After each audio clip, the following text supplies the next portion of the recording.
Hello students, in this video I am going to tell you about poem written by the poem Words written by Kamala Das. In the last video I have told you about Kamala Das biography, and two poems written by Kamala Das are prescribed in your syllabus in your paper second. First is Words and second is A Hot Noon in Malabar. So, and you will find long questions from this unit in your exam. So, look at the PPT. This is the poem. This is a very short poem of Kamala Das. As I have told you in the last video that Kamala Das wrote about female, about sexual relation, about her harassment. So these were all the topics of Kamala Das, and in her life she saw that in the society there is very less encouragement, there is demotivation for the women. So in this poem this is the confession of Kamala Das. एक तरह से उनका confession है. उन्होंने अपने life में जब वे poetry लिखती थी, जब वो कुछ भी लिखती थी, as a writer, as a poetess, उन्होंने क्या सोसाइटी में फील किया, तो ये उनका एक कन्फेशन है. So we start the poem. All around me are words, words and words. She says that there are only words surrounded me, around me. मेरे चारों ओर वर्ड्स ही वर्ड्स हैं. वर्ड्स ही वर्ड्स का यहाँ मतलब है क्योंकि एक पोएट, एक ऑथर, उसकी लाइफ में क्या होता है, केवल वर्ड्स होते हैं. वो जब लिखता है कहीं ना कहीं नए शब्द वो रोज़ सीखता है, और एक उन वर्ड्स को ही, वर्ड्स का ही अरेंजमेंट क्या बन जाता है, स्टोरीज़ बन जाती हैं, नॉवेल्स बन जाती हैं, पोएम्स बन जाती हैं. तो वो कह रही है मुझे अपने चारों ओर क्या दिखाई देता है, केवल वर्ड्स, वर्ड्स और words. They grow on me like leaves. She is comparing words like leaves with leaves. वो कह रही हैं कि जिस तरह से पेड़ों पर पत्तियाँ लगातार बढ़ती रहती हैं. They never seem to stop their slow growing. कभी भी नहीं लगता, ऐसा नहीं लगता कि उनकी जो ग्रोथ है जो कम हो रही है. तो वो जो है वो उसी तरह से मेरे चारों ओर, मैं अपने चारों ओर से, मेरे अंदर जो है वर्ड्स ही वर्ड्स हर टाइम ग्रो करते रहते हैं. मुझे हर टाइम वर्ड्स ही वर्ड्स दिखाई देते रहते हैं, लाइक लीव्स की तरह से, जो कि नहीं रुकते, बढ़ने से नहीं रुकते. कभी ना कभी, कहीं ना कहीं मुझे नया शब्द मिलता रहता है सीखने के लिए. And from with in and with my heart I learn the words. और मैं अपने हार्ट से भी लर्न करती हूँ, सीखती हूँ वर्ड्स को. बट आई टेल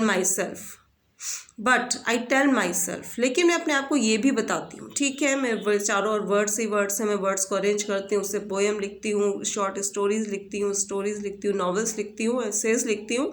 बट साथ ही मैं अपने आप को ये भी बताती हूँ, words are a nuisance, words are annoying.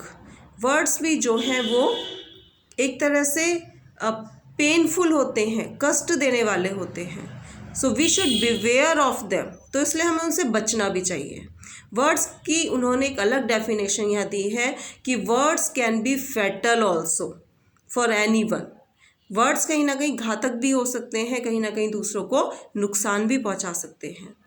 They can be so many things. और साथ ही वो कहती हैं कि वर्ड्स कई तरह की चीज़ें हो सकते हैं. यानी she is comparing words with many things. अब आगे देखिए किस से वो कंपेयर कर रही हैं वर्ड्स को. सबसे पहले, first of all, she says that words are like a chasm. Chasm means deep hole where running feet must pause. यानी वो कहना चाह रही हैं कि जैसे कि स्मूथ कोई सड़क है और उस पर गड्ढे हैं और वहाँ पर कोई व्यक्ति दौड़ रहा है, तो उस गड्ढे में क्या होगा, वो दौड़ते दौड़ते वहाँ पर रुक जाएगा. तो एक तरह से यहाँ पर इनकी बात को समझिए, वो ये कहना चाह रही हैं कि there is demotivation for female writers in the society. क्यों? क्योंकि सोसाइटी में, कोई भी सोसाइटी हो, कोई भी देश हो, सब जगह फीमेल को कहीं ना कहीं डिमोटिवेट किया जाता है, उनको एनकरेज नहीं किया जाता। कुछ ऐसा ही कमला दास के साथ भी हुआ, उनको डिमोटिवेट किया गया, उनकी राइटिंग्स को एनकरेजमेंट नहीं मिला उस टाइम पर, मतलब उन्हें काफ़ी स्ट्रगल करना पड़ा। तो उनका मतलब है कि जो वर्ड्स होते हैं वो क्या हो सकते हैं, लाइक अ चार्ज, गड्ढे की तरह से भी हो सकते हैं। यानी कि मैं जो पोइट्री लिख रही हूँ वो मेरी पोइट्री को डिमोटिवेट किया जाता है, जिसकी वजह से जो मेरा जो करियर चल रहा है, जो रनिंग मोड में है, वो रुक जाता है। जिस तरह से गड्ढे रोक देते हैं, उसी तरह से सोसाइटी भी मेरी राइटिंग को कहीं ना कहीं रोक देती है। To look a sea with paralysing waves, साथ ही टू लुक अ सी, किसी भी समुद्र को उसकी विकृत लहरों के साथ दिखाती हैं। मतलब कि समाज जो है, समाज इस तरह से डिमोटिवेट करता है कि कोई व्यक्ति समुद्र को एक्सपेंडिंग वे में, विस्तृत वे में नहीं देख सकता, फुल वे में नहीं देख सकता, बल्कि वो क्या देखता है, उसकी पैरालाइजिंग वेव्स को, यानी कि उसकी विकृत लहरों को। एक तरह से वो समुद्र की सुंदरता ना देखकर उसकी कहीं ना कहीं बुराई को देखता है। A blast of burning air, now she says that words are like the blast of burning air.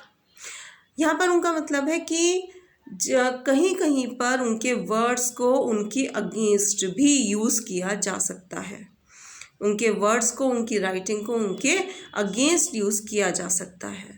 और a knife most willing to cut your best friend's throat, और साथ ही वो कहते हैं कि words are like the dagger, fatal dagger, knife, कि जो वर्ड्स होते हैं वो नाइफ की तरह, खंजर की तरह भी हो सकते हैं। That can harm, that can hurt your friend also, यानी जिस तरह से चाकू से किसी फ्रेंड का गला काटा जा सकता है, उसी तरह से वर्ड से भी आप किसी को भी हानि पहुंचा सकते हो, किसी को भी चोट पहुंचा सकते हो, उसके दिल को दुखा सकते हो। Words are a nuisance, she is repeating these words, words are very annoying but they grow on me like leaves on tree. लेकिन ये जो वर्ड्स हैं, ये क्या है, मेरे अंदर बढ़ते रहते हैं पत्तियों की तरह। They never seem to stop their coming, और उनको आने से कोई भी, मतलब ये लगता ही नहीं है कि वो रुक जाएंगे, उनको आने से रोका नहीं जा सकता। From a silence somewhere deep with in, कहीं ना कहीं एक साइलेंस है मेरे अंदर, कहीं ना कहीं वो डीप, बहुत गहरे तक मेरे अंदर आते हैं, बहुत गहरे तक वो मेरे हार्ट से निकलते हैं, और लेकिन जिनको रोका नहीं जा सकता। So this was the poem of Kamala Das, and in the next video I will give you question about the critical appreciation of this poem. So thank you students.